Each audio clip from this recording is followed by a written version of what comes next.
Ben ritrovati con l'informazione flash di News Sicilia. Oggi ricorre la giornata della memoria, un sentito messaggio di vicinanza alle comunità ebraiche residenti in Sicilia e alle famiglie di tutti coloro che hanno pagato il prezzo della violenza, della discriminazione e dell'intolleranza.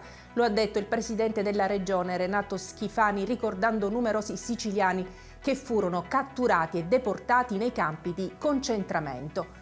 La direzione investigativa antimafia ha sequestrato un patrimonio da 12 milioni di euro al noto commercialista della provincia di Messina, Michele Nigrelli, già condannato per reati tributari. Le indagini hanno documentato il reimpiego delle risorse finanziarie accumulate grazie a truffe indebite percezioni di erogazioni pubbliche.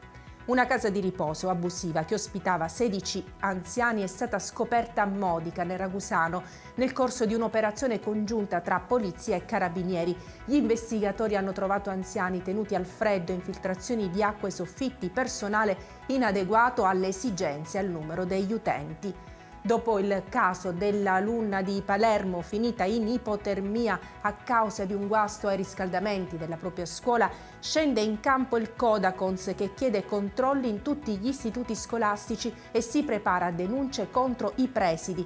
Quello che è accaduto è un fatto molto grave che dimostra il degrado delle nostre scuole, spiega il segretario nazionale Codacons Francesco Tanasi. E con questa notizia per adesso è tutto, grazie per averci seguito e arrivederci.